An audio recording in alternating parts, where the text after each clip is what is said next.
السلام علیکم ورحمۃ اللہ وبرکاتہ۔ آج ہم لوگ دعا کس طرح مانگی جاتی ہے وہ جانیں گے۔ پہلے تو انسان کو سنسیئر اپنے آپ سے رہنا چاہیے کہ ہم اللہ سے ہی مانگ رہے، اللہ ہی دینے والا ہے، اللہ سے ہی مانگنا ہے، یہ اپنے آپ سے سنسیئر ہو جاؤ۔ دعا دل سے یقین سے مانگو، اللہ قبول کرنے والا ہے۔ انسان نماز پڑھتا ہے، انسان نماز پڑھ کر یہ مت سمجھو کہ نماز قبول ہوئی یا نہیں ہوئی، یہ سمجھنے سے نماز قبول نہیں ہوگی، دعا قبول نہیں ہوگی۔ انسان نماز پڑھتا ہے اللہ کے لیے تو اللہ ہی قبول کرے گا، اللہ ہی قبول کرنے والا ہے۔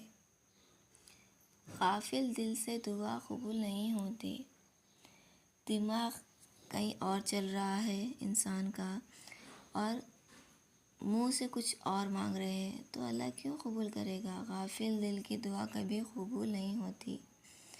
سود کھانے والے کی کبھی دعا قبول نہیں ہوتی، حرام کھانے والے کی کبھی دعا قبول نہیں ہوتی، چوری کرنے والے کی کبھی دعا قبول نہیں ہوتی۔ انسان کی دعا جب قبول ہوتی ہے جب انسان حلال کھاتا ہے، اللہ سے دل سے مانگتا ہے، یقین سے مانگتا ہے تو ہی اللہ اپنی دعا قبول کرتا ہے۔ دعا کے اوقات اور حالات ہیں جس میں دعا جلد قبول ہوتی ہے۔ پہلا، رات کے آخری حصے میں جب اللہ پہلے آسمان پہ آتے ہیں اور ایک آواز آتی ہے کوئی مغفرت طلب کرنے والا؟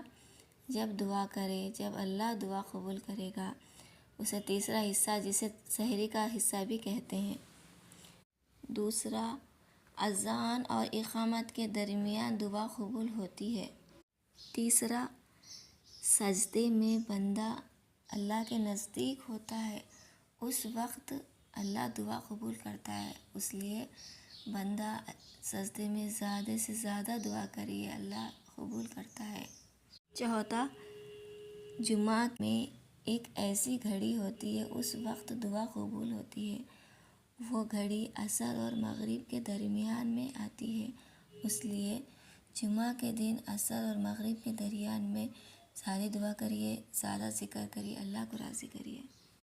پانچواں، بارش جب نازل ہوتی ہے، اللہ کی رحمت برستی ہے، اس وقت دعا کریے، دعا قبول ہوتی ہے۔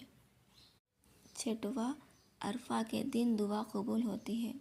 ساتواں، توبہ کرنے والے کی دعا قبول ہوتی ہے۔ جب انسان کی دعا قبول نہیں ہوتی، کچھ گناہ سے ہی قبول نہیں ہوتی، کچھ گناہ بڑھنے سے قبول نہیں ہوتی، اس لیے جب انسان توبہ کرتا ہے تو اس کی دعا قبول ہوتی ہے۔